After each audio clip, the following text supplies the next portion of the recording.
भगवान अल्लाह, खुदा, ईश आदि नाम एक ही शक्ति के हैं। वो कैसा है, कहां है, कैसे मिलता है, किसने देखा है? ये प्रश्नवाचक चिन्ह पूर्ण रूप से हटाने के लिए अवश्य सुनिए जगत गुरु तत्वदर्शी संत रामपाल जी महाराज के अमृत वचन, सर्व पवित्र धर्मों के पवित्र शास्त्रों के आधार पर। और यहां बताया है, गुरु बिन वेद पढ़े जो प्राणी, समझन सार रहे अज्ञानी। गुरु बिन काहू न पाया ज्ञाना, जो थोथा भूस छड़े मूड किसाना। सतगुरु के बिन, गुरु के बिना किसी को भी वेदों का ज्ञान नहीं हुआ। वो तो ऐसे अपने अटकलबाजी करते रहे जैसे कोई मूढ़ किसान धान निकालने के बाद पड़ी पराली को और उसको कूट रहा है मोगरों से, डंडों से, या उनको पटक रहा है पकड़ पकड़ के। किस लिए? उससे पूछा जाए कि इसमें से कनक निकालूंगा, धान निकालूंगा, तो उसको ज्ञान नहीं है, वो मूढ़ है। और समझदार तो उसमें से निकाल के ले जा चुका है, वो तो पराल पड़ी है, भूस पड़ा है। तो जो भूस को कूट रहा है वो तत्व ज्ञान उस मार्ग का परिचित नहीं है। तो यहाँ बताया है, गुरु बिन काहू न पाया ज्ञाना, जो थोथा भूस छड़े मूढ़ किसाना। गुरु बिन वेद पढ़े जो प्राणी, और समझे न सार रहे अज्ञानी। तो ये सभी अज्ञानी थे। कई वक्त आते हैं, वो कहते हैं जी मैंने सुधांशु जी से नाम ले रखा है, और फिर क्या बताता जी भूत प्रवेश है, प्रेत बाधा कई वर्षों से। अच्छा, फिर सुधांशु जी के मंत्र ने के काम करे आपका, क्या नाम दे रखा है? ओ हरिओम तत्सत। अरे वाह भाई वाह, ये है वो नीम हकीम। कहते वस्तु कहाँ खोजे कहाँ, किस विद लागे हाथ, एक पलक में पाइए भेदी ले ले साथ। अब ये तत् और सत ये सांकेतिक है। ओम तत्सत, ओम तत्सत ये नहीं जप करना। हरि ओम तो कभी करना ही नहीं साथ लगा करके। ओम की बेइज्जती करते हो आप। ओम मंत्र अकेला जाप किया जाता है, इसके साथ कोई भी जोड़ नहीं होना चाहिए। ऐसे ही अब क्या बताया है कि जैसे एक धनी व्यक्ति था, सेठ था, साहूकार, उसने अपने पैड में, बही में, डायरी में लिख दिया। उसके अपने ही मकान के आंगन में एक मंदिर बना रखा था, और उसमें बही में लिख दिया, पैड में, डायरी में, कि चांदनी 14, यानी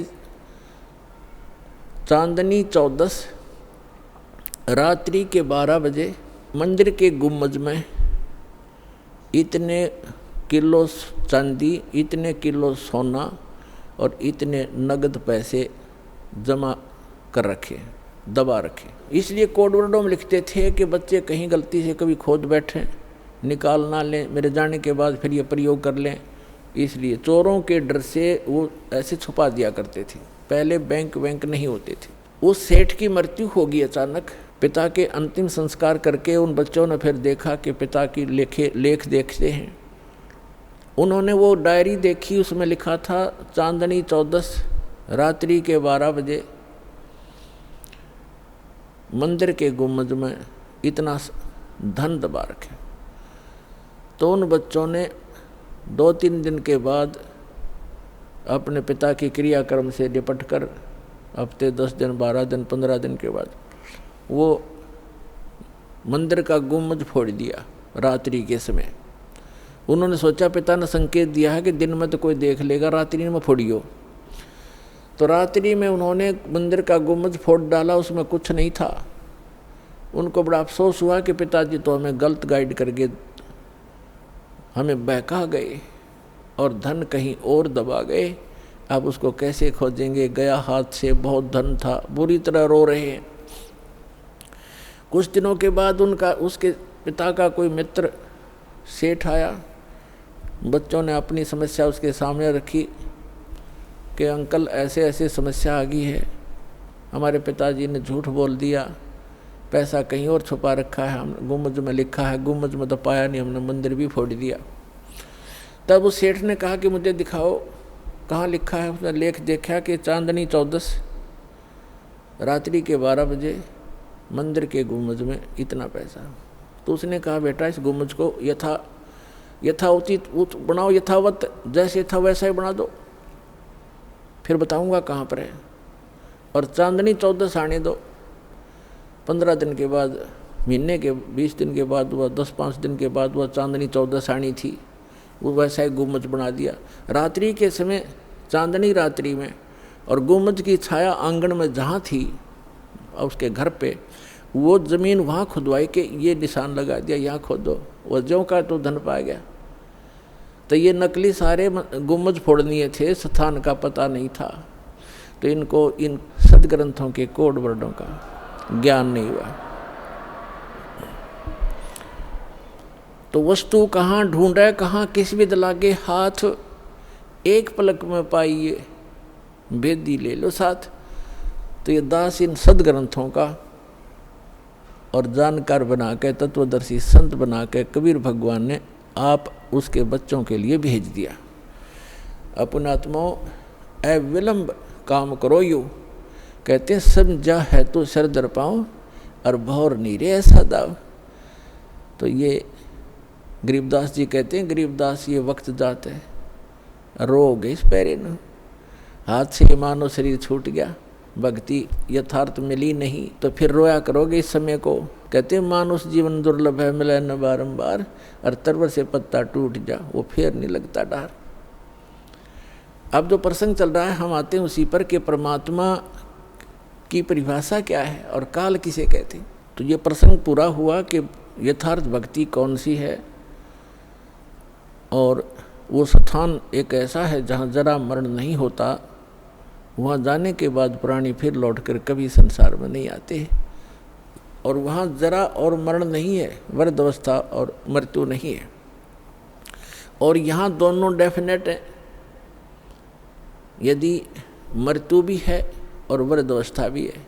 लंबी उम्र होगी तो वृद्ध अवस्था है, बीच में मर गया तो 100 पहाड़ टूट जाए परिवार के ऊपर, कमाने वाला एक कहता बच्चों का क्या होगा, हुआ तो वृद्ध अवस्था तो बूढ़ी मौत होगी।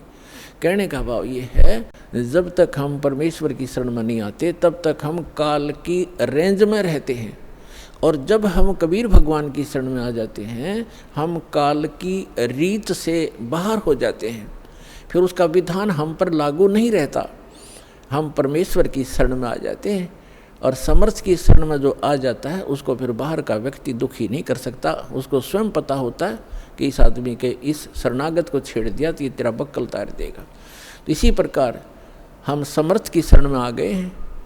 आप कबीर भगवान वो समर्थ है, वो कादिर परमात्मा है, उसकी शरण में आ गए। उसकी शरण ना त्यागना, इतना ध्यान अवश्य रखना। छोटा मोटा कष्ट भी होता है नाम लेने के बाद, तो ऐसे समझना जैसे एक बिल्ली बच्चे उत्पन्न करती है और 2-4 दिन के बाद उन बच्चों को दूसरे घर में ले जाती है, क्योंकि वहाँ वो ये देखती है कि कहीं तेरे बच्चों को यहाँ खतरा ना हो जा। और इस बात से उसके बच्चे भी परिचित होते हैं कि हम अपनी माँ के संरक्षण में हैं, और वो उनको अपने मुख से पकड़ती है। इसके तीखे दांत होते हैं बिल्ली के, तीखे, और उनको पकड़ती है।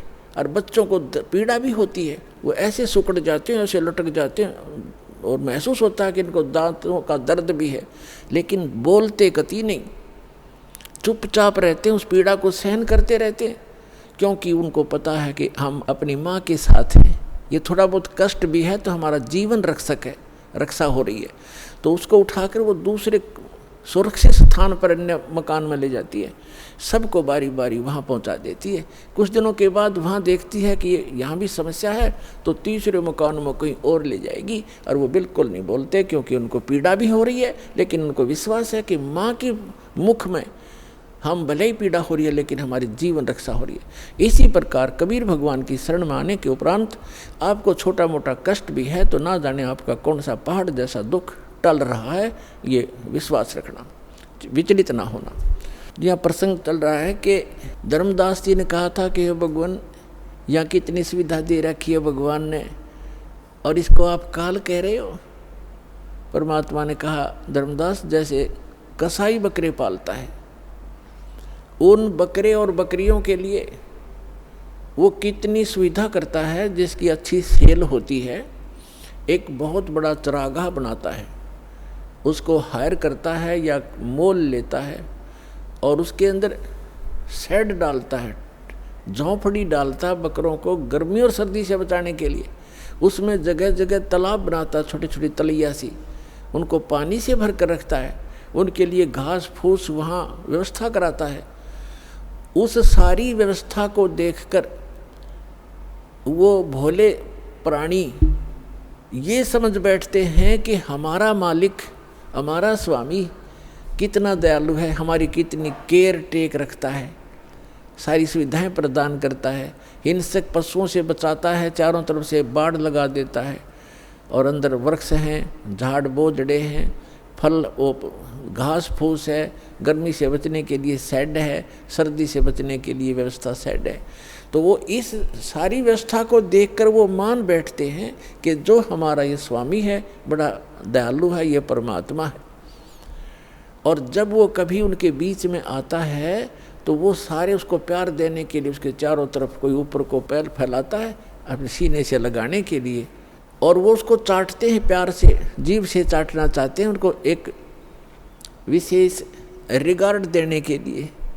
वो तो चाट रहे हैं जीभ से और वो कसाई देख रहा है से हाथ लगा के, और वो खुश होते हैं कि हमारा मालिक हमसे प्यार कर रहा है। वो देख रहा है कि ये कितना मांस हो गया, कितने का बिकेगा, और वो सोच रहे हैं मुझे हमें प्यार कर रहा है। तो पुण्यात्माओं परमात्मा कहते हैं कि जिस समय उस कसाई को 5-10 बकरों की आवश्यकता पड़ती है, बकरियों की, तो उस समय वो ये नहीं देखता ये किसकी माँ है किसका बेटा है। एक परिवार के 3-3 इकट्ठे भी आ सकते हैं, उन्हें तो मोटे मोटे छांट के और वो निकाल लेने जो अच्छे मांस युक्त हो गए, घनी बिक्री होगी। तो उस समय उन बकरों को भी पता होता है, ऐसे भागते ही इधर उधर दौड़ जाते, उनको मालूम है कि कहीं इनको खतरे के स्थान पर ले जा रहा है, इतना उनकी आत्मा में आभास होता है। तो कहने का भाव ये है कि इसी प्रकार जो यहाँ की सुविधाएं आप देख रहे हो, धर्मदास परमात्मा कह रहे हैं, कबीर भगवान, इन सुविधाओं को देखकर तो ऐसा लगता है जैसे बड़ा दयालु भगवान है, और उस समय तुम्हारी बुद्धि पर पत्थर गिर जाते हैं। किसी का बेटा मर गया, किसी की बेटी मर गई, एक परिवार के 3-3, 4-4 सदस्य मर जाते हैं। यहाँ एक बता रहे थे, कोई सरसा से सत्संग सुनकर जा था, जिसके उस गाड़ी के अंदर 16 सदस्य थे एक का परिवार के, बूढ़ा बूढ़ा घर रह गया था, 16 के 16 एक्सीडेंट में मर गए। बताओ पुण्यात्मा, और उनकी कार और कोठियाँ और बड़े बड़े सारी व्यवस्थाएं थी, कुल नाश हो गया उसका। तो कहने का भाव ये है कि उस समय बुद्धि कहाँ जाती है आपकी, ये सुविधाएं किसने दे रखी थी, ये फिर क्यों छीन लिया 1 मिनट में। तो इसको काल कहते हैं, और जो केवल सुख सुख दे उसको दयाल कहते हैं, उसको परमात्मा कहते हैं। आप इसको परमात्मा मान बैठे हो, लेकिन ये परमात्मा नहीं है। यहाँ तो दुख के अतिरिक्त आपको कुछ मिलता ही नहीं, चाहे कितना ही आपको सुखी व्यक्ति नजर आता है झूठे सुख से युक्त, चाहे कोई मंत्री है, प्रधानमंत्री है, या कितना ही बड़ा सेठ है, और कैसी आपने उसकी सुविधा नजर आती है। गरीब आदमी तो ने सोचा ये कार कोठी वाले घने सुखी होंगे, या फिर ये अफसर हैं, कर्मचारी अधिकारी हैं, ये बड़े सुखी होंगे। सुख नाम की वस्तु नहीं यहाँ पर इस गंदे लोक में, सबके टेंशन ग्रस्त रहती हैं, सारा दिन ऊपर से दिखे चौपड़े और अंदर तो इनके खराब हो रहे हैं खोपड़े, किसी ने देख लेते, सभी टेंशन लिए फिरते हैं। तो वो टेंशन लेस स्थान जो प्लेस है वो सतलोक है, उसको सुख सागर कहते हैं, सुख सागर कहते हैं। अपना आत्मा परमात्मा आप तक पहुंचने के लिए अब कैसी कैसी लीला करता है। मैं रोवत हूँ सृष्टि को, सृष्टि रोवे मोहे, गरीबदास इस वियोग को समझ न सकता कोई। जो जन मेरी शरण है ताका हूँ मैं दासे, गेल गेल लाग्या फिरूँ हूँ जब तक धरती आकाशे। पुण्यात्मा परमात्मा कहते हैं जो मेरी एक बार शरण में आ गया उसको मैं छोड़ूंगा नहीं, उसके साथ रहूंगा। ठीक है, उसका दुर्भाग्य है वो जो यहाँ से निकल नहीं पा रहा, फिर भी परमात्मा इतना दयालु है, आपके पीछे पीछे फिर रहा है। अपना आत्मा विचार करो, ये पुस्तक आपको प्राप्त हुई या टीवी सुनने को प्राप्त हुआ। एक परिवार के 3, 4, 5 सदस्य हैं, जिनमें से 3 को ये ज्ञान समझ में आ गया, उनकी इच्छा बनी हम नाम लेंगे, दीक्षा लेंगे, कल्याण करवाएंगे। उन्होंने दीक्षा ले ली, प्रतिदिन अपना नित्यनियम आरती श्रमणी और सारा कुछ कर रहे हैं, मंत्र कर रहे हैं, सत्संग में भी आ रहे हैं। और बाकी शेष 2 हैं वो बिल्कुल सोचते भी नहीं, कहते हैं तो भी नो के तुम ही कर लो, तुम ही पार हो जाना, हम तो फिर देख लेंगे।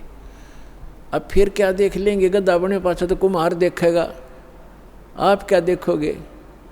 कड़ में मारेगा लठ, 2.5 मन का बोरा होगा कमर के ऊपर, फिर देख लेंगे।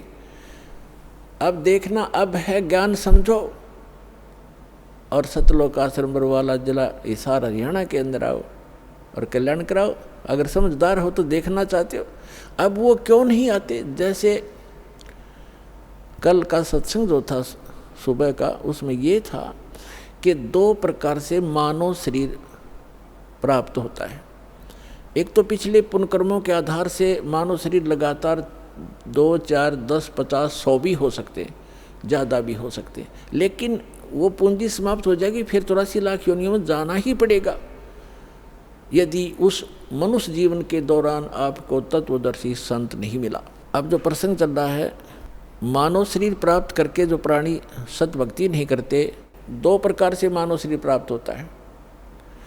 एक तो बता दिया आपको पूर्व जन्मों से, जैसे परमात्मा सन 1398 में सतलोक से चलकर आए थे, 1518 तक 120 वर्ष इस धरातल पर रहे, काशी के अंदर बनारस में जुल्हे के कार्य करते रहे और अपने बच्चों को एक समय में 1-1 हज़ार स्थान पर प्रकट होकर परमात्मा ज्ञान सुनाया करते थे, उनको लाभ देते थे, आशीर्वाद देते थे, सुख हो जाता था। वो मंत्र जाप करते थे।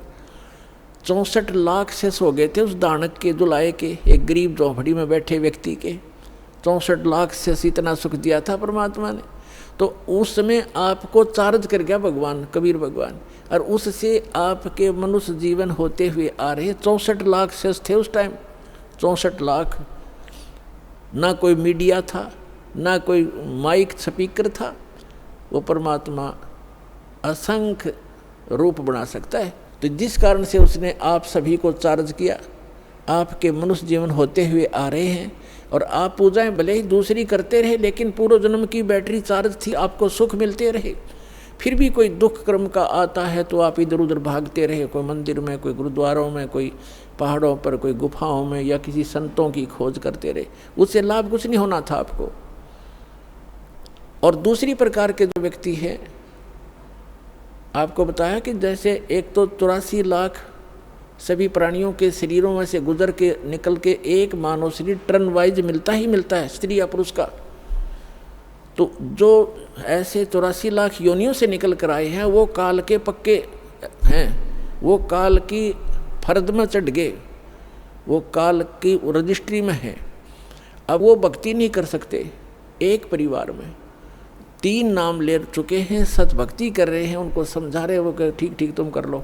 ये भी शुक्र है कि वो उनको मना नहीं करते, नहीं तो वो काल के दूत उनको भी मना कर दे, तुम भी नहीं जाओगे, ऐसा नहीं कर दोगे। ऐसा बताया परमात्मा ने कि जैसे ये कोयल क्या करती है, कोयल पक्षी है, ये अपना अलग से घोंसला बना करके अंडे उत्पन्न नहीं करती, क्योंकि उसके अंडों को काग खा जाते हैं, छोड़ते नहीं। ऐसा फार्मूला अपना रखा उसने। जैसे मादा कवि ने अंडे उत्पन्न किए घोंसले में, और वो जाती है चुग्गा चरने इधर उधर, वो देख लेती है कि चलेगी काफ़ी दूर, तो उसके घोंसले में अपने अंडे उत्पन्न कर देती है। अब जो कौवी आती है वापस, वो असमंजस में पड़ जाती है कि कौन से मेरे हैं, कौन से दूसरे हैं। तो वो इस असमंजस में उन चारों के चारों की ही परवरिश करना प्रारंभ कर देती है। और जब वो बच्चे उत्पन्न होते हैं तो एक जैसा कलर होता है, कोई पहचान नहीं होती उनकी, बिल्कुल सेम टू सेम रहते। और वो कोयल उस पर नज़र रखती है घोंसले पर कि अब ये कितना उड़ारी भर रहे हैं, कितनी दूर तक जा सकते हैं। तो तब वो दूसरे दूर पेड़ पर बैठ के अपनी बोली बोलती है, कुहू कुहू की आवाज़ लगाती है। जो कोयल के बच्चे होते हैं उनको प्रभाव होता है उनका, वो एकदम ऐसे ऐसे देखते हैं। जब वो फिर बोलती रहती है तो उड़कर वो अपनी माँ की बोली से आकर्षित होकर अपनी माँ की तरफ उड़कर चल पड़ते हैं। अब कौवी उनके पीछे पीछे उड़ती है कि मेरे बच्चे गए। कोयल आगे उड़ जाती है, दूर वृक्ष पर बैठकर फिर कुहू कुहू करती है, वो बच्चे फिर वहाँ से उड़कर आगे भाग लेते हैं। अब कौवी ये सोचती है ये तो गए सो गए, पिछले बच्चे रह गए, उन पर कोई आपत्ति ना आ जाए, उनको संभालूं, आकर के वो वापस आ जाती है। तो कहने का भाव ये है कि उस घोंसले में 4 बच्चे थे, 2 कोयल के 2 काग के। कोयल वालों के वह बोली असर कर गई, काग वालों के बा मैं भी नहीं, वो देख नहीं रहे, वहीं बैठे आराम से। तो इसी प्रकार समझना, जो परमात्मा के पूर्व जन्म के संस्कारी बच्चे हैं, संस्कारवश एक ही घर में जन्म भी है। जो काल वाले हैं वो नहीं मानेंगे, और जो कोयल के बच्चे हैं वो सतलोक आश्रम वाला में जल्दी आ लेंगे, ज़्यादा देर नहीं लगाएंगे। यानी जो परमात्मा के बच्चे हैं, पूर्व जन्म के संस्कारी हैं, वो शीघ्र आ जाएंगे। परिवार के परिवार आ रहे हैं, वो सारे के सारे कोयल के हैं, भले ही वो काल के घोंसले में यहाँ यानी इस लोक में जन्म हो गया। एक जैसी क्रिया थी पहले, तो अब बदल जाएंगी, एकदम चेंज हो जाएंगी सब क्रियाएं भक्तों की, भक्तों जैसे लक्षण हो जाएंगे। तो इस प्रकार तो क्या बताते हैं परमात्मा, जो जन मेरी शरण है ताका हूँ मैं दासे, गेल गेल लाग्या फिरूं जब तक धरती आकाशे। परमात्मा कबीर भगवान जिस समय यहाँ आए हुए थे पृथ्वी पर, जो प्रत्येक युग में एक लीला करते हैं जिसका वेद भी प्रमाण करते हैं, जिसके वेद भी साक्षी हैं कि भगवान ऐसी लीला किया करता है। तो उस लीला में जो दूसरे टाइप की लीला है परमात्मा की, शिशु रूप धारण करके प्रत्येक युग में प्रकट होते हैं। और कमल के फूल के ऊपर, कमल का फूल तो जल पर ही होता है, अंडरस्टूड है कि वो नारायण होते हैं। नार माने जल, आयन माने उस पर आकर विराजमान होने वाले नारायण कहलाते हैं। तो परमात्मा कबीर साहब यानी अमर पुरुष, सत्य पुरुष, आदि पुरुष जिसको कहते हैं, परम अक्षर ब्रह्म, वो ये लीला करता ही करता है। उस लीला को करने के लिए सन 1398 में संवत 1455 ज्येष्ठ सुदी पूर्णमासी को वो परमात्मा सतलोक से चलकर आए थे। और कमल के फूल पर, काशी शहर के बाहर एक तालाब में, सरोवर में विकसित कमल के फूल के ऊपर एक नवजात शिशु का रूप धारण करके विराजमान हुए थे, जैसा कि वो प्रत्येक युग में करते। उसमें नीरू नीमा नाम के मुसलमान जुलाहा थे, वो उठा कर ले गए। वही नीरू नीमा उसी जन्म में ब्राह्मण और ब्राह्मणी थे। गौरी शंकर नाम था नीरू का और सरस्वती नाम था नीमा का। मुसलमानों ने ज़बरदस्ती उनको मुसलमान बना दिया गया था। और वो जिस कारण से पहले वो शिव भगवान के पुजारी थे, शिव जी की कथा करके अपना निर्वाह किया करते थे। और फिर वो सब सुविधा समाप्त हो जाने से वो जुलाहे का कार्य करने लगे थे। और लगभग 20, 30, 40 वर्ष उनको हो गया था वो क्रिया करते, वो जुलाहा प्रसिद्ध हो गए थे। तब परमात्मा उनको शिशु रूप में मिले थे, धीरे धीरे बड़े हुए। और उन्होंने कोई अन्न आहार नहीं किया। बालकपन में कुंवारी गाय का दूध पिया कबीर भगवान ने, कुंवारी गाय ने दूध दिया और परमात्मा दूध पिया करते थे। ऐसे लीला करते ही और वो ऐसे ही की है उन्होंने, ऐसा भगवान किया ही करता है। तो जब वो बड़े हुए 5 वर्ष की आयु में ही 104 वर्ष के विद्वान पुरुष स्वामी रामानंद ब्राह्मण पंडित, जो वेदों और गीता और पुराणों के मर्मज्ञ माने जाते थे, उसके ज्ञान में छक्के छुड़ा दिए। उस 104 साल के महात्मा ने जब परमात्मा को देखा, सब ज्ञान सुना, चरणों में शीश रख कर कहा था कि मैं भक्त मुक्त हुआ, भरम कर्म भया नाश, और गरीब दास निज ब्रह्म तुम हो गया दृढ़ विश्वास। सतलोक में जाकर देखा रामानंद जी ने, और फिर वापस देखा तो वही बालक सामने बैठा है, वही अनंत कोट ब्रह्मांड के सिंहासन, कंट्रोलर के सिंहासन पर बैठा था। तब कहा था, दोहू ठौर है एक तू भया एक से दो, और गरीबदास हम कारणे आए हो। मगर आप तो हमारे लिए आए हो, और आप वहाँ भी आप हो और यहाँ भी आप हो। ऐसी लीला परमात्मा कर रहे थे। और फिर क्या बताए हैं कि उस समय धीरे धीरे बड़े हुए, बड़े बड़े विद्वानों के छक्के छुड़ा दिए। लेकिन हमारी आदत है, हम सत्य को स्वीकार करना बहुत ही कम चाहते हैं। जैसे हमारे धर्मगुरु थे, वो संस्कृत के ज्ञाता थे, ब्राह्मण ऋषि मंडलेश्वर, और आम जनता संस्कृत भाषा नहीं पढ़ती थी, केवल ब्राह्मणों को ही शिक्षा ग्रहण करने का अधिकार था। और वो संस्कृत भाषा तो पढ़ लेते थे, लेकिन ग्रंथ समझ में उनके आए नहीं। और परमात्मा 600 वर्ष पहले कहा करते थे कि आप गलत गाइड कर रहे हो इस जनता को, आप वेदों और गीता और पुराणों से भी परिचित नहीं हो। अब धर्मदास जी को जो परमेश्वर ने बताया, और धर्मदास जी को भी सचखंड सतलोक लेकर गए भगवान।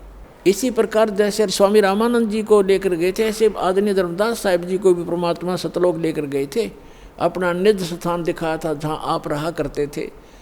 जब वापस छोड़ा तब धर्मदास जी ने पूछा कि हे भगवान, फिर इसका मतलब तो ये है कि ये वेद और ये कतेब, 4 वेद हैं, 4 ही मुसलमान इस्लाम धर्म की कतेब मानी जाती हैं। जैसे अपने 4 वेद हैं हिंदुओं के, ऋग्वेद, यजुर्वेद, सामवेद, अथर्ववेद।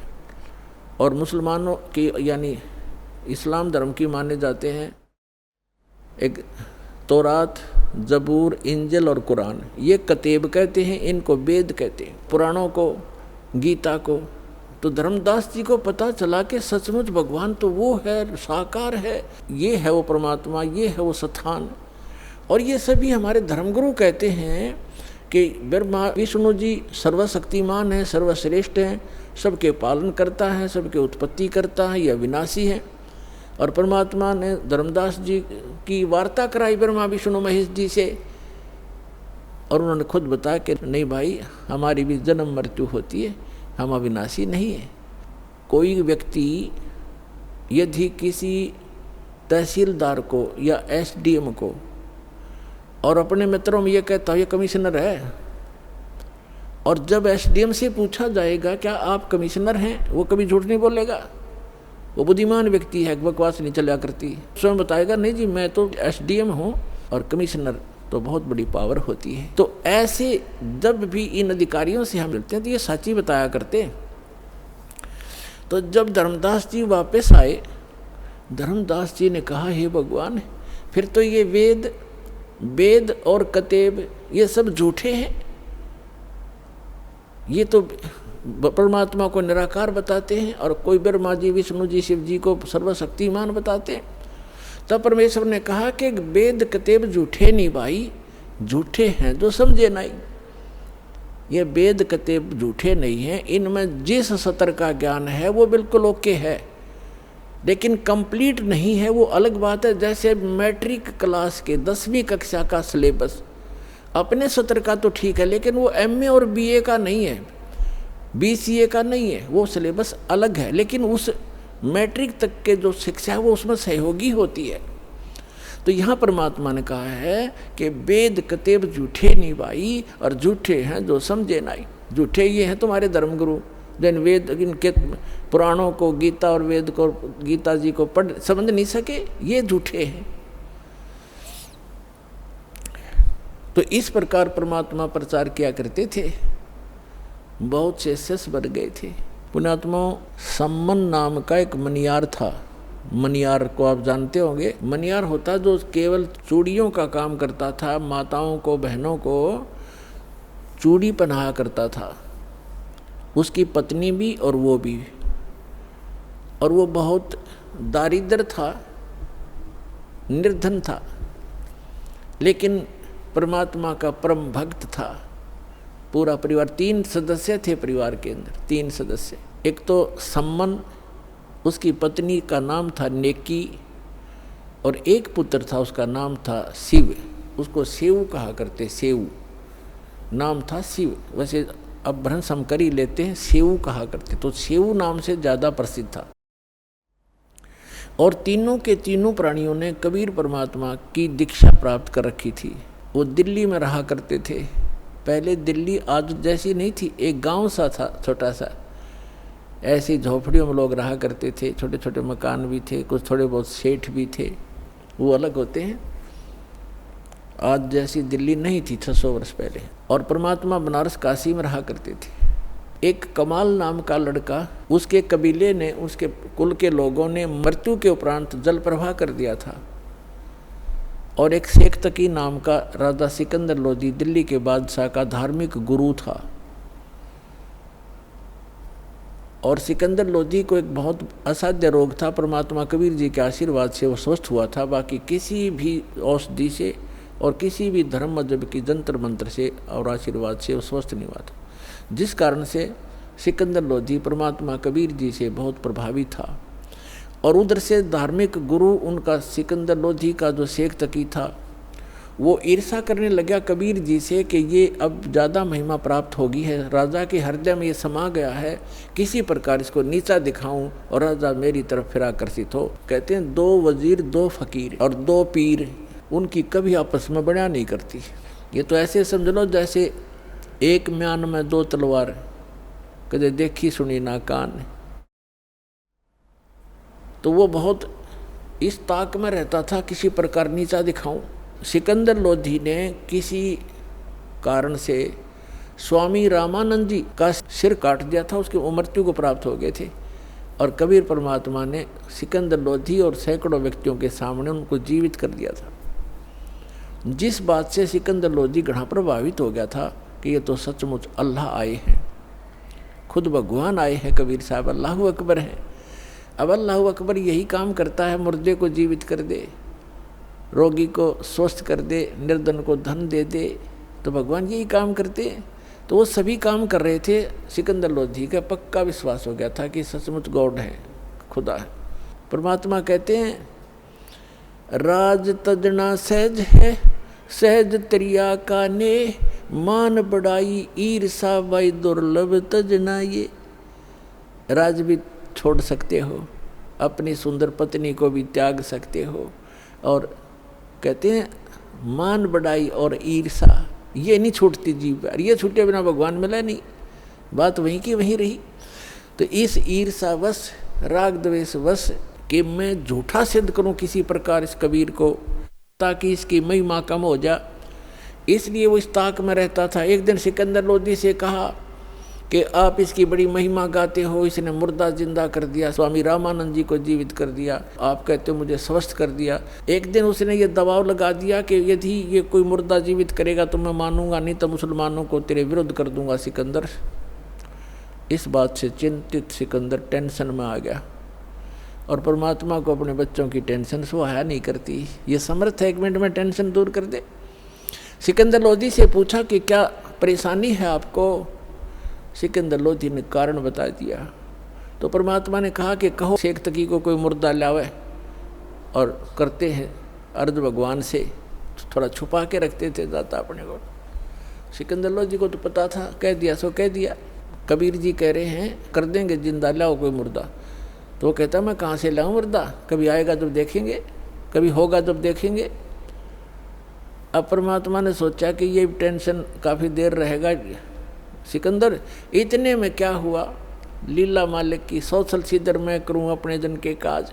इतने में एक कमाल तो बाद में नाम रखा, एक 12-13 वर्ष के बच्चे की मृत्यु होगी। और कुछ ऐसे कुल हैं, ऐसे कबीले हैं, वो न तो ज़मीन में दफनाते हैं न सभा करते हैं अग्नि में, और वो जल प्रवाह कर देते हैं। अपना उनका अंतिम संस्कार ही ऐसा है कि इसके शव को मछलियाँ जीव जंतु खाएंगे, दुआ देंगे, इसलिए मिट्टी तो ये बन ही चुकी है, उसको जल प्रवाह कर देते हैं। एक सुंदर फ्लोटिंग सा एक बेड़ा बनाते हैं, घास फूस का जो तैरता रहता है कुछ देर तक, फ्लोटिंग सा, उस पर लिटा देते और उसको जल प्रवाह कर देते। तो वो बहता हुआ आ रहा था, तो सबको पता चला कि मुर्दा आ गया, मुर्दा आ गया। दरिया के किनारे खड़े थे, सभी इत्तेफाक से वहीं खड़े हुए थे। सिकंदर लोधी, कबीर जी और हजारों की संख्या में सैनिक, अंगरक्षक, रसोइये, अन्य नौकर। तो परमात्मा ने कहा कि ले शेख तकी आ गया मुर्दा, पहले तू ट्राई कर ले, कदे बाद में नंबर बनावे, अगमा भी कर देता। तो सब ने कहा ठीक है शेख तकी जी, दो पहलवानों की जब पहचान होगी, जब दोनों कुश्ती करें, आप भी करो अपनी ट्राई। तो लगा फूं फूं करने, वो मुर्दा चला गया 2 फरलांग 600-700 गज आगे को 800 फुट आगे नीचे, यानी जिधर से पानी बहकर जा रहा था डाउन स्ट्रीम में चला गया। तब वो कहने लगा शेख तकी कि ये तो बहाना चाहता था, अपने से बला टाड़ने के लिए कबीर तो बहाना चाहता था, मुर्दे कभी जीवित हुआ करते हैं, वो तो क़यामत के समय जीवित करेगा अल्लाह। तब परमात्मा ने ऐसे संकेत किया दाता ने, जो बहता हुआ जा रहा था ना डाउन स्ट्रीम में, तो ऐसे मालिक ने ऐसे संकेत कर दिया, वो मुर्दा जो बहता हुआ जा रहा था डाउन स्ट्रीम में, अप स्ट्रीम में चल पड़ा, जिधर से पानी बह कर आ रहा था, जैसे इंजन वाली नौका चलती है अपोजिट साइड में, और वहाँ आकर के जहाँ भगवान खड़े थे वहाँ खड़ा हो गया। नीचे से जल बह रहा है और वो सब ऐसे ऊपर तैर रहा है। तब परमात्मा ने कहा कि हे आत्मा, जहाँ भी है कबीर हुक्म से इस सौ में प्रवेश कर और बाहर आ जा। इतना ही कहा था कि ऐसे ऐसे सारा शरीर कंपन हुई उस बच्चे में, और एकदम बैठा हुआ वो ऐसे खड़ा हो गया जल के अंदर, घुटनों पानी में, एकदम बाहर आया, आके प्रणाम किया, दंडोत प्रणाम किया परम पिता को। बोलो सतगुरुदेव।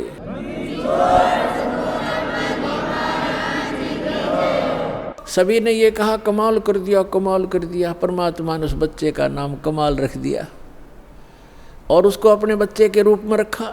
अब बच्चे को पता नहीं कौन माता थी कौन पिता थे, दाता ने वो बच्चा अपने पास रखा, उसको भक्ति दी। अब क्या है कि कुछ दिनों के बाद परमात्मा के संग रहने से उस कमाल के अंदर अभिमान आ गया। राज तजना सहज है, सहज तरिया का ने, मान बढ़ाई ईर्षा ये दुर्लभ तजना ये। अब क्या है कि परमात्मा लीला करते हैं, वो कुछ एज्ड हो गए लीला में शरीर में, और वो कमाल नाम का बालक 17-18 साल का हो गया, युवा, भक्ति मिल गई, ज्ञान रोज सुनाई करता, अपने मुंह बोले भगवान और पिता के साथ। वो तो सबका पिता है कबीर साहब, ऐसे तो सबका ही पिता है, सबका जनक है, सबका पालक है। अब ये गलती हो जाती है हमारे से, 4 बातें सीख कर, जो ज्ञान सुनकर हम स्वयं वक्ता बनकर प्रभुता के पात्र बनना चाहते हैं, ये जीव की सबसे बड़ी भूल और दुर्भाग्य होता है। ये संगत भी ज्ञान के अभाव से, किसी को से थोड़े से ज्ञान के वचन सुन लिए दास से प्राप्त, और वो ठीक सा बोलने लग गया, सब उसी की तरफ देखने लग जाते हैं, वाह वाह बहुत अच्छा बोलता है, खाक बोलता है बता। और फिर वही बात बिगड़ जाती है कि गुरु को तजय बजय सो आना ता पशुआ को फोकट ज्ञान। गुरु को छोड़कर अन्य पर आसक्त होते तो वो भी एक फोकट ज्ञान है उन लोगों का। जैसे हम भगवान को छोड़कर इस काल पर आसक्त हुए थे, आज ये दुख भोग रहे हैं। तो इस प्रकार हमने अपने पतिव्रता पद से भी नहीं गिरना है। ज्ञान भगवान का है, बोलने वाला किसी तरह बोल रहा है वो उसका ज्ञान नहीं है, तो उससे आकर्षित नहीं होना चाहिए हमने, नहीं तो फिर हम पतिव्रता पद से गिर जाते हैं, नाम रहित हो जाते। तो कितना ही कोई वक्ता बना फिर जाओ, वो कर्महीन इंसान है जो फिर उसमें महिमा की भूख बन जाती है। यही रोग लग गया कमाल का। बहुत से जो संगत वाले थे वो कहने लगे वाह भाई कमाल, आप तो गुरुजी से भी बढ़िया सत्संग सुनाते हो कबीर साहब से। वो फूल गया, आवा तो किस समय भर दो या तुरंत भर जाती है। अब उसमें यह अभिमान हो गया और फिर नो कहने लगे भी बड़ा सेवा करता है गुरुजी की, तेरे जैसी सेवा कोई नहीं कर सकता। एक दूसरी बीमारी यह होगी। तो परमात्मा तो अंतर्यामी थे, उसको पता था कि ये मरेगा, मूर्ख जहर खाने लग गया। अब संकेतों में समझा करते थे भगवान कि भाई अभिमान चाहे तो धन का हो जा, कोई दान गढ़ा करता है, दान का अभिमान हो गया, मैंने इतने पाठ करा दिए, मैंने ये बनवा दिया, फलान कर दिया। और चाहे कोई नू देखे बड़ा माड़ा फेरा, सारा दिन मंत्र करता रहता, दूसरे उससे प्रभावित होंगे, उसकी प्रशंसा करने लग जाएंगे, वह भी भूल है आपकी, क्योंकि आपकी यह भी कमजोरी है। अब जैसे कोई एक लड्डू खा रहा है और दूसरा यूँ कह रहा, देख 4 लड्डू खा गया, वाह भाई वाह बड़े लड्डू खा गया। अब उसके लड्डू खाने का आपको क्या मिला?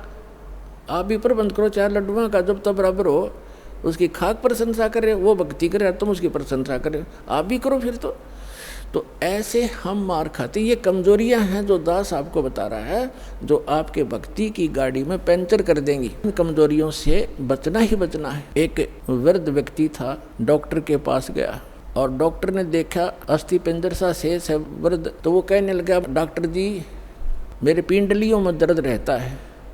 डॉक्टर बोला, जी कमजोरी के कारण है बाबा। तो कहने लगा, जी मेरी ऐसे सांथलों में भी दर्द रहता है, सांथलों में। डॉक्टर बोला, भाई कमजोरी है, कमजोरी वीकनेस। वृद्ध कहने लगा, जी मेरे सिर में भी दर्द हो जाता है। डॉक्टर कहने लगा, कमजोरी है। फिर उसने कहा वृद्ध ने कि मैं खड़ा होता हूँ चक्कर आता है। तो डॉक्टर बोला, बाबा कमजोरी है। अब वृद्ध ने गुस्सा आ गया, ने बोला, तू डॉक्टर है गम चक्कर, एक के बाद जाने कमजोरी है कि मैं और भी बताओगा। तो डॉक्टर बोला, यह अभी कमजोरी के कारण है, आपने गुस्सा जो आया ये भी कमजोरी के लक्षण है। ये गुस्सा भी कमजोर आदमी को ही ज़्यादा आता है। तो पुण्यात्माओं, जो दास आपको बता रहा है ये भी कमजोरियां हैं, इनमें से कोई से भी हो वह भी कमजोरी ही है, वीकनेस से आपको यानी भक्ति मार्ग में बाधक है।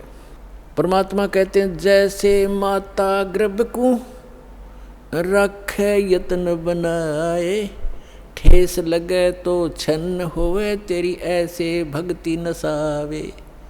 जैसे किसी बेटी को, बहन को, माई को गर्भ रहता है तो उसको वो जानती है, उस गर्भ को प्रफुल्लित करने के लिए वो कितनी सावधानी बरतती है। किसी बहन को 2-4 वर्ष के शादी के उपरांत जब गर्भ रहता है, अब उसको पता है वो कितनी चिंतित रहती है। करवट लेते समय रात को भी ये चिंतित एकदम फड़क के उठती है, कहीं मेरे बच्चे पर दाब ना आ गई हो, मेरा गर्भ खराब ना हो जा। ऊंचे नीचे पर पैर रखते समय भी बहुत ध्यान से चलती है। खाने पीने की भी वो बहुत सावधानी बरतती है कि कहीं मेरा ये गर्भ रूपी लाल नाश ना हो जाए।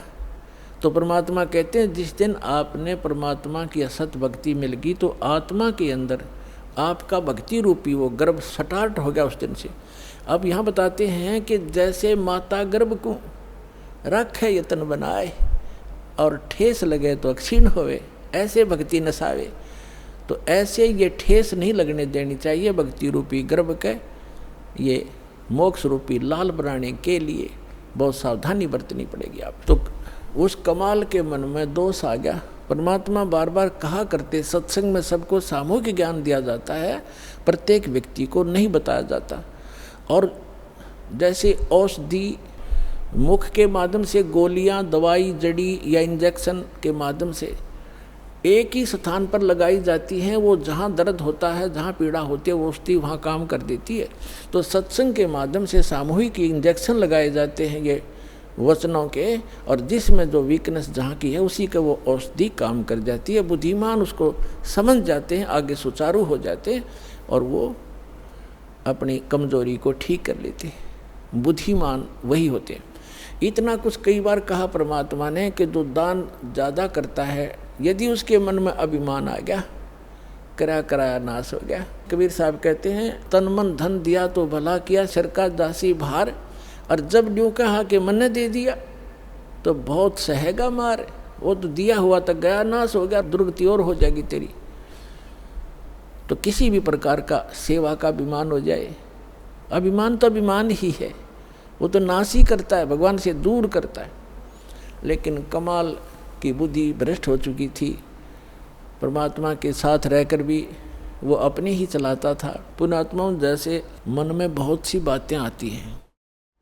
एक बार धर्मदास जी ने कहा, प्रभु हे भगवान, आप कहते हो कि श्री कृष्ण परमात्मा नहीं है, समर्थ नहीं है।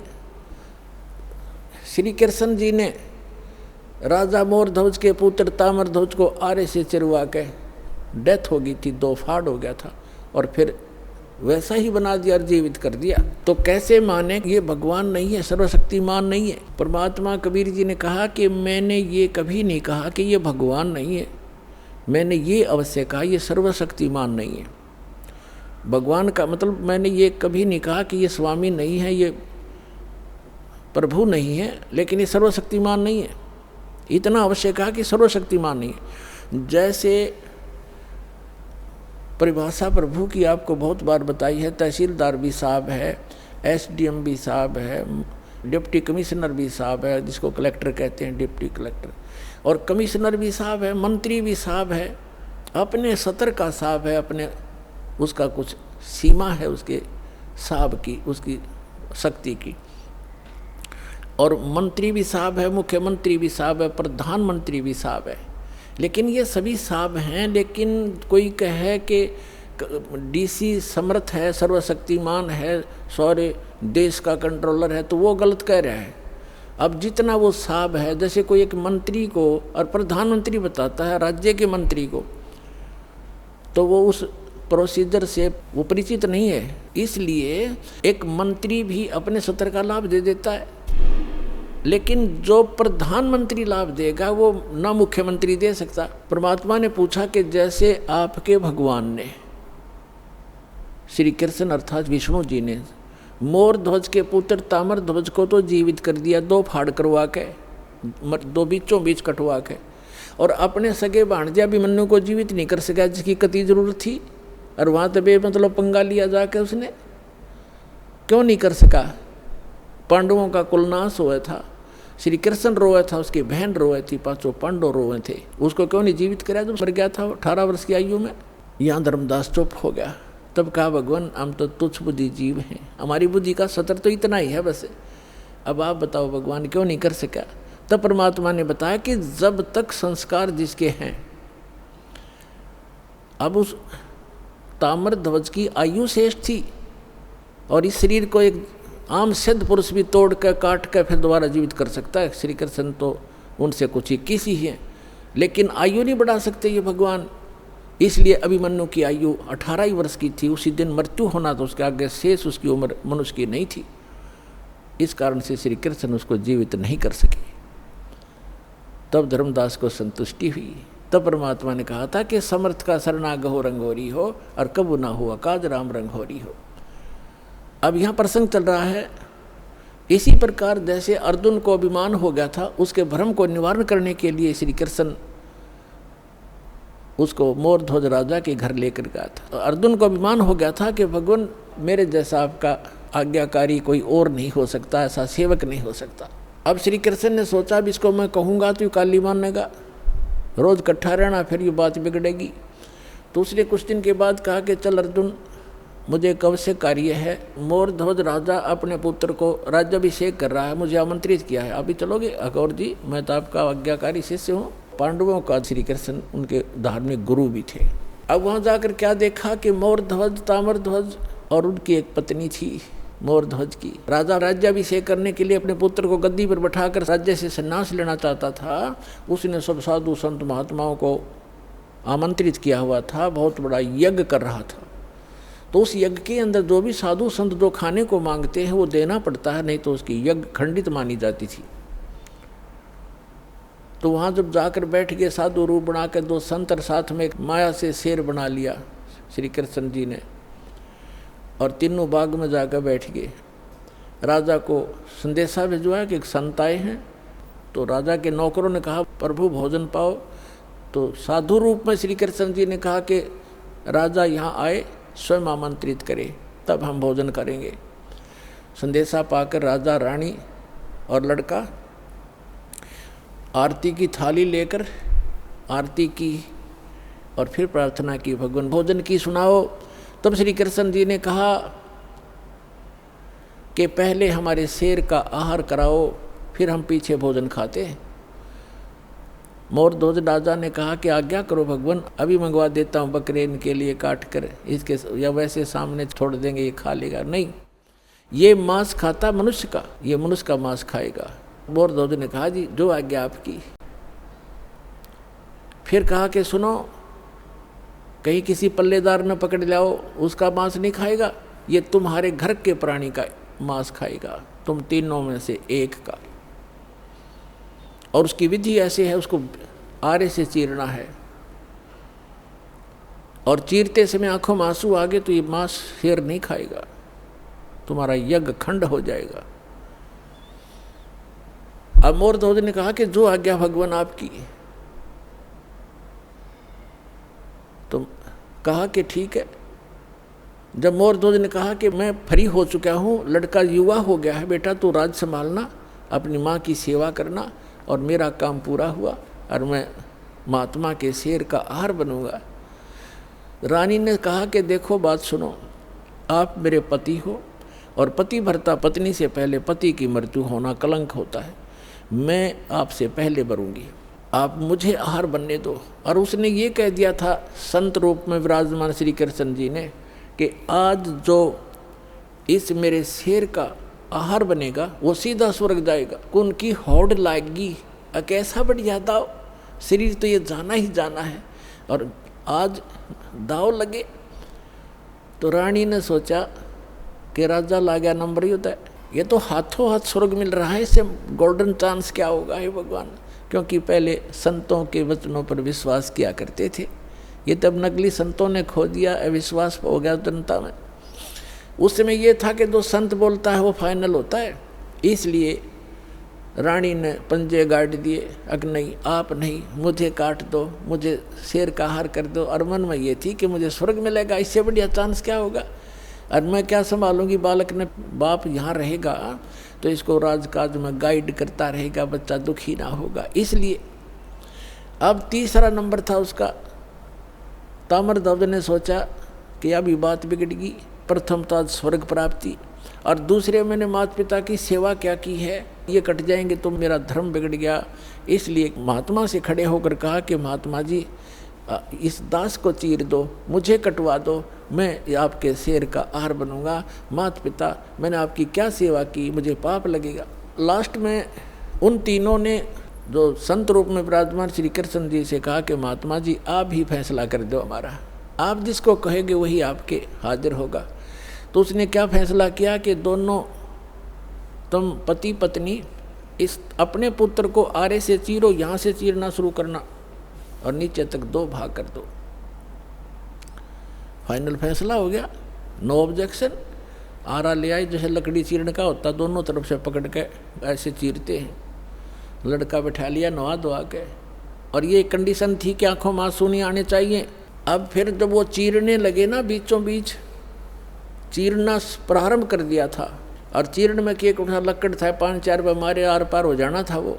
तो उस समय श्री कृष्ण जी यानी महात्मा रूप में विराजमान ने कहा कि ऐसा करना, ये दायां जो हिस्सा है राइट साइड ही शेर खाएगा, बाएं को एक तरफ फेंक देना। अब लड़के की आंखों में आंसू आ गए, ताम्रध्वज की आंखों में आंसू आ गए, आंसू आ गए। और माता पिता ने जल्दी में चीर दिया, ज़्यादा देर नहीं देखा जाएगा लड़का। यूं कहते ही वो आधा हिस्सा 2 भाग हो गया था। तो फिर श्री कृष्ण ने कहा कि भाई ये हमारा काम नहीं, इसकी आंखों में आंसू आ गया, इसका मोह ममता रहेगी कोई, ये रो रहा है लड़का। तो उस अभी तड़फ रहे शरीर से आवाज़ आई कि हे अंतर्यामी, आप तो महात्मा हो, अंतर्यामी हो, मैं इसलिए नहीं रो रहा था कि मुझे कोई ममता है, मैं इसलिए रो रहा हूँ कि मैं इतना, मेरा कोई लेफ्ट साइड का इतना गंदा होगा, मैं इतना पापी हूँ कि मेरा पूरा शरीर भी आपके काम नहीं आ सका, इसलिए रो रहा हूँ। तब खुश हो गया वो संत और खड़ा होकर के उसको आशीर्वाद दे दिया। बच्चा नो का नो जीवित हो गया।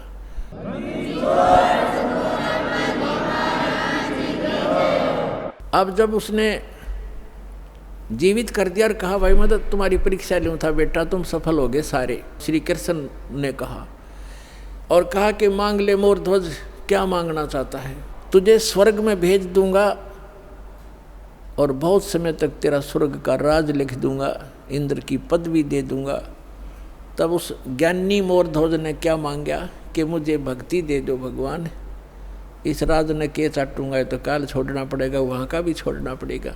तो जिस स्तर की भक्ति श्री कृष्ण दे सकता था वह मोरध्वज को दे दी, और लड़के को भी जीवित कर दिया।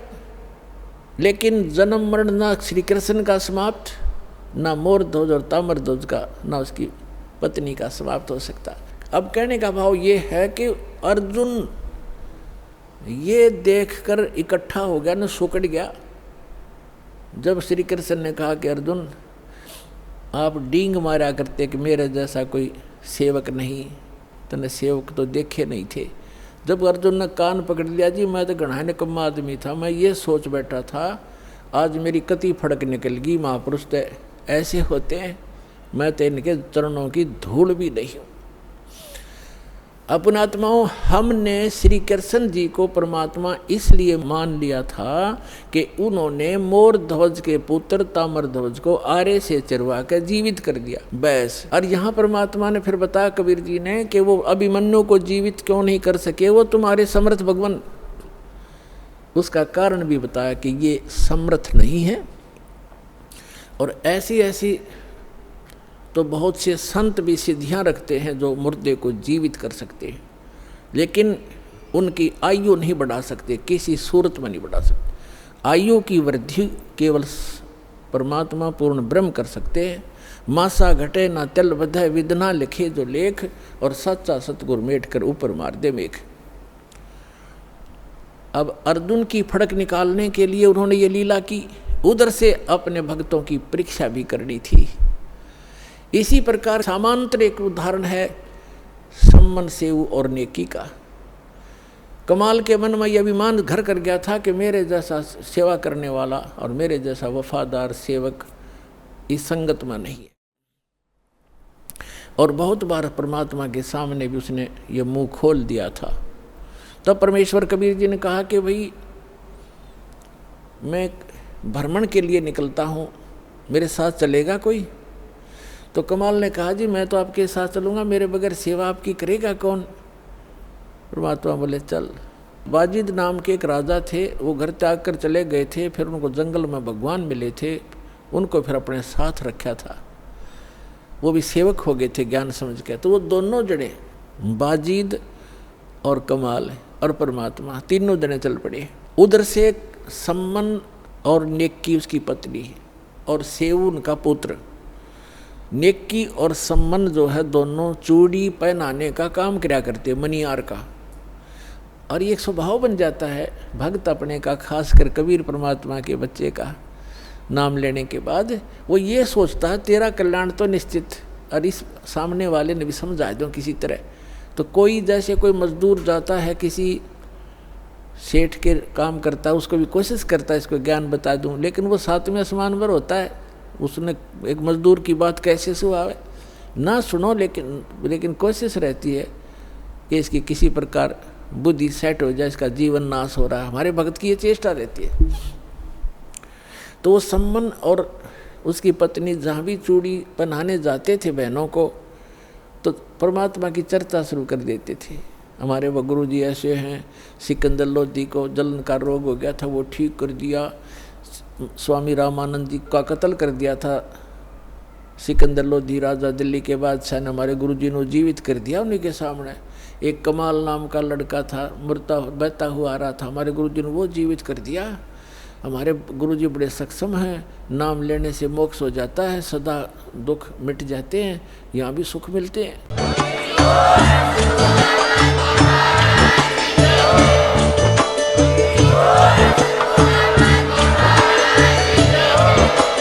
आप सुन रहे थे जगत गुरु तत्वदर्शी संत रामपाल जी महाराज जी के मंगल प्रवचन। अधिक जानकारी के लिए विजिट कीजिए हमारी वेबसाइट www.jagatgururampalji.org। संत रामपाल जी महाराज जी के शुभ आशीर्वाद से पूरे विश्व भर में 500 से भी ज्यादा नाम दीक्षा केंद्र हैं, जिन पर संत रामपाल जी महाराज जी द्वारा ऑनलाइन निःशुल्क नाम दीक्षा दी जा रही है। अपने नजदीकी नाम दीक्षा केंद्र का पता करने के लिए संपर्क करें 8222880541।